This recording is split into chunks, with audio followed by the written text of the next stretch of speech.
Lulusan STM. Terus kerja ke orang 10 menit, udah kabar-kabar dia ngomong. Sekalian dia ditentukan waktu nanya.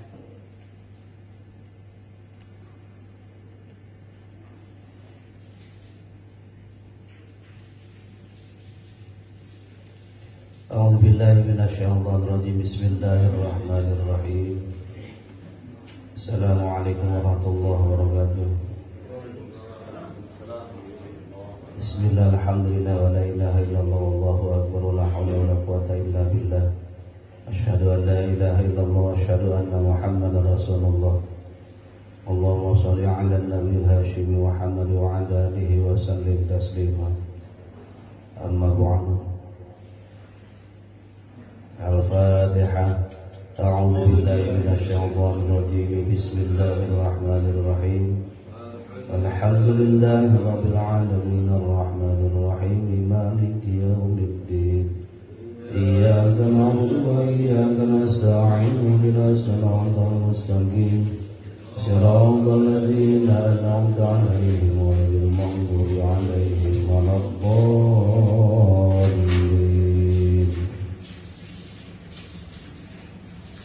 الفاتحة بسم الله الرحمن الرحيم الحمد لله رب العالمين الرحمن الرحيم مالك يوم الدين إياك نعبد وإياك نستعين اهدنا الصراط المستقيم صراط الذين أنعمت عليهم غير المغضوب عليهم ولا الضالين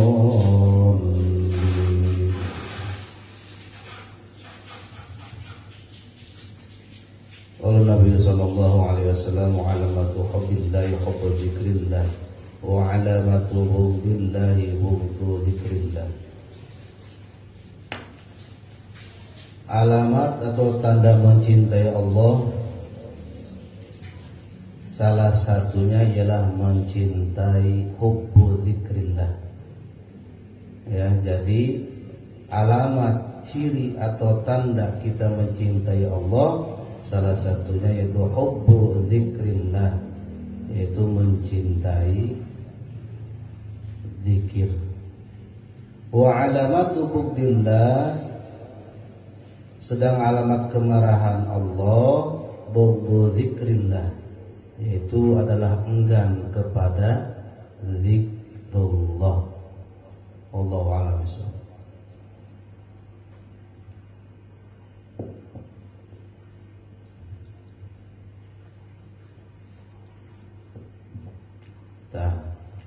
Luar biasanya sekali ya, sangat-sangat luar biasa.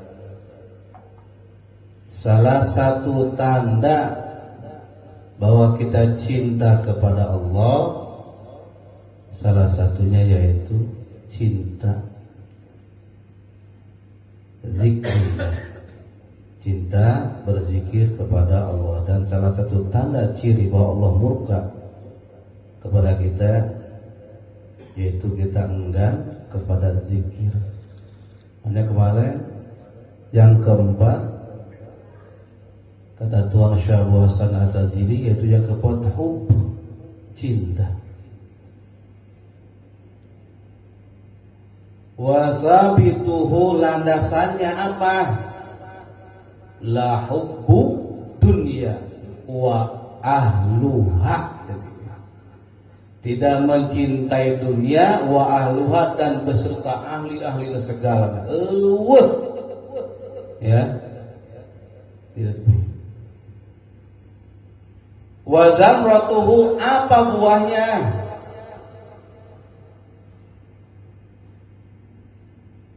Buahnya wusul.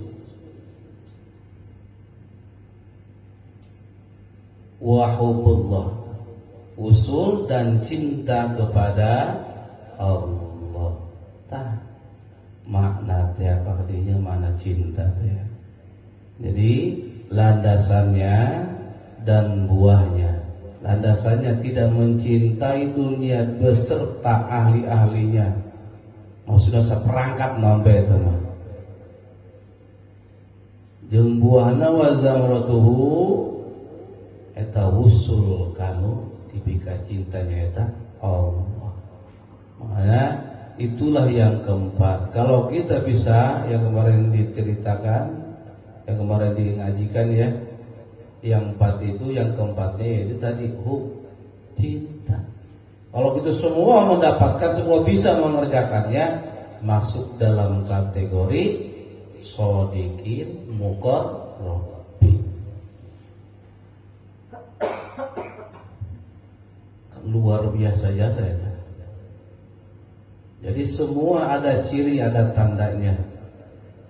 Jadi cuma hanya sebatas itu aja tidak. Ayo, ngarang ngopi lah. Mau kembali ya. Oke, dilanjutkan ke Ustaz Fauzi.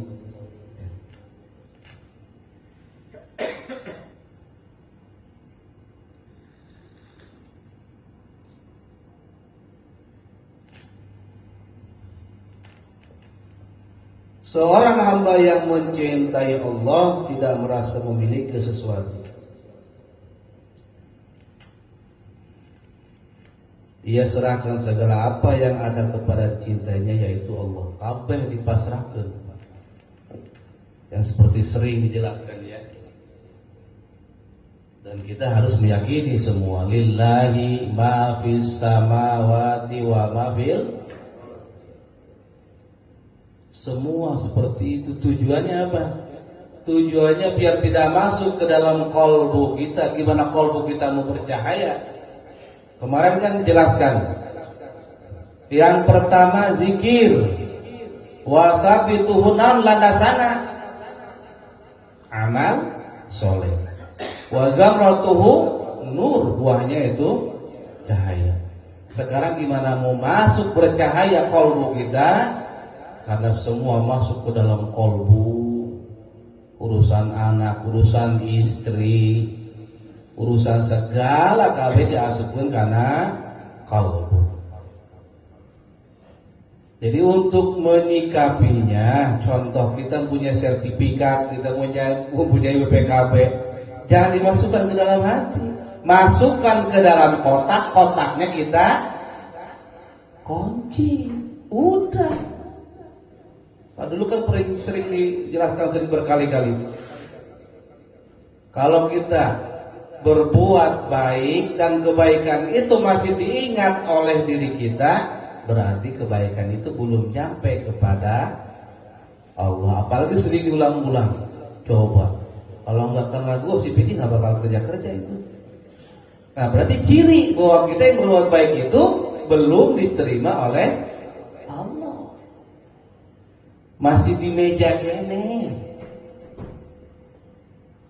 Ya, belum diterima oleh Allah. Yang ciri yang pasti itu diterima oleh Allah, sesuatu itu dimasukkan ke dalam laci itu digembok sudah, tidak diingat-ingat lagi. Ini jangankan masalah hal-hal yang besar, masalah baju kotor wedi mah sampai ribut yang pemajikan, sampai dimasukkan ke dalam kolbu. Apa tidak kolbu, barang-barang semua itu. Sekarang gimana sinar mau masuk, nur mau masuk ke dalam kolbu, sedangkan di dalam itu terlalu banyak barang. Makanya mulai barang itu dikeluarkan sedikit-sedikit. Ayo, sudah bersih, tertata rapi, baru tuh bisa masuk tuh yang namanya nur.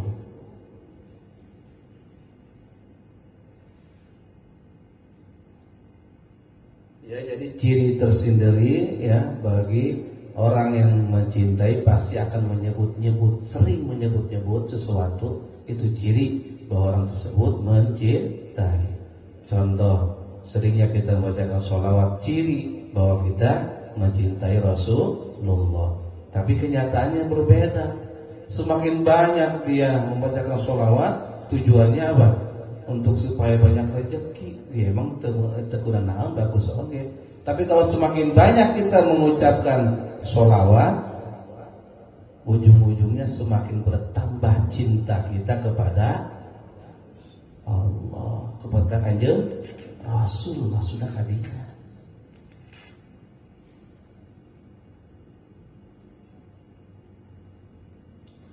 Kemudian begitu pula Tuhan kita Syekh Abdul Qadir Al-Jailani Qaddasallahu sirrahul aziz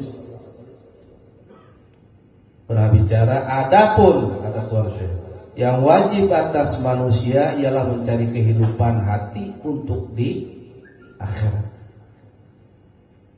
Di dunia ini dari ahli talqin sebelum berakhir waktu hidupnya. Karena kata Allah, a'udzu billahi minasyaitonir rajim, fas'alu ahlaz dzikri in kuntum la ta'lamun. Allah alam birodi, bertanyalah kamu kepada ahli zikir jika kamu tidak mengetahuinya. Jadi di sini ahli zikir ahli baiat. Jadi bukan hanya ahli zikir biasa saja. Kemarin dijelaskan maksudnya yang sebut zikirnya zikir apa? Alladzina yadhkuruna qiyaman wa qu'udan wa 'ala junubihim. Zikirnya zikir yang seperti itu.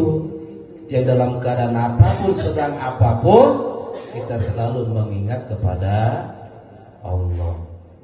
Karena salah satunya dosa yang sangat besar menurut ilmu tasawuf yaitu sampai lupa atau lalai kolbu kita dengan tidak mengingat Allah. Itu salah satu dosa yang sangat besar. Karena di dalam waktu pun ada hak-hak tersendiri waktunya. Contoh, di dalam Al-Hikam, kenapa kita harus menjalankan sholat tepat pada waktunya? Ternyata kalau kita tepat pada waktunya, kata Kanjeng Nabi kan kalau harus tepat pada waktunya. Ternyata di Hikam dikupas, kalau kita tepat pada waktunya dalam menjalankan sholat tersebut, kita akan mendapatkan apa yang disebut namanya bonus. Jadi kantong-kantong bonus dah. Namun jena orang menjalankan tepat waktu. Bagi orang yang tidak menjalankan tepat waktu tetap gugur kewajibannya, tapi bonusnya tidak mendapatkan. Onjak puasa kuari menggunakan insentif lah gitu. Aya insentif ternyata rahasia eta. Kan as-sholatu ala waqtiha, as-sholatu ala waqtiha kan gitunya. Salat tersebut tepat pada waktunya, tepat pada waktunya. Ternyata eta. Jadi setiap pada waktu kita tepat menjalankan salat pada waktunya, Allah memberikan bonus. Ya, di sini Allah berbicara fas'alu ahla zikr. Kenapa suruh bertanya kepada ahli zikir, bukan kepada ahli fikir?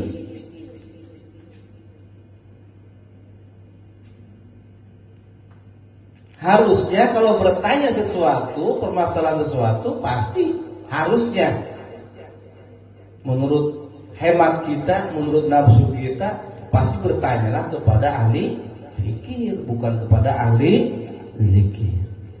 Ternyata di sini Allah bicara seperti itu.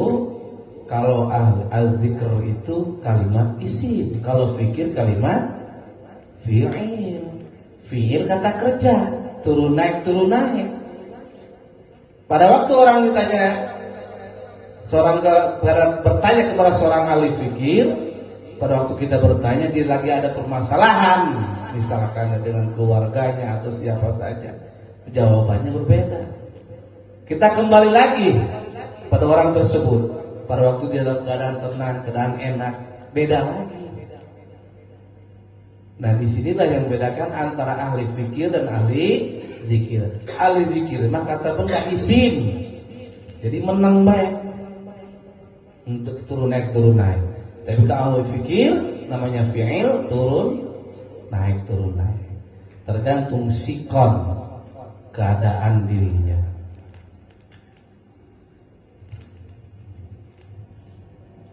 Jadi di sini kata Tuan Syekh, adalah perkara yang penting dalam tasawuf itu mengusahakan yakin. Luar biasa, keyakinan teh hese. Tujuan seseorang mendawamkan mulzamahkan hal-hal sesuatu bacaan-bacaan tertentu, tujuannya apa? Tujuannya biar continue terus menerus, didawamkan terus menerus, masuk ke dalam alam sadar, dari bawah alam sadar kita timbul namanya keyakinan. Itu tujuannya makanya kita memiliki sesuatu sampai 40 hari, sampai 100 hari, bahkan sampai 360 hari, 1 tahun misalkan. Tujuannya kalinya supaya timbul keyakinan yang luar biasa, keyakinan kita kepada Allah.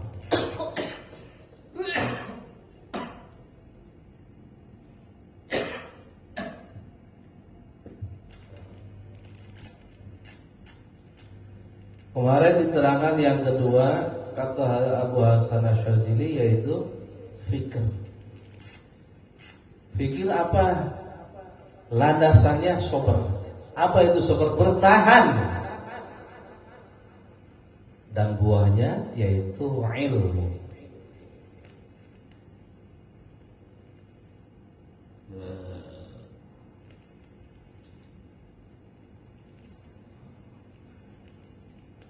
Jadi kita beramalia seperti ini pun harus ada ilmunya. Bukan semonyong-monyong kita mengamalkan saja, tidak, harus ada landasannya. Ya, ada tujuannya. Apalagi dalam thariqah ada mursyidnya, ada silsilahnya, harus jelas. Jangan sembarangan.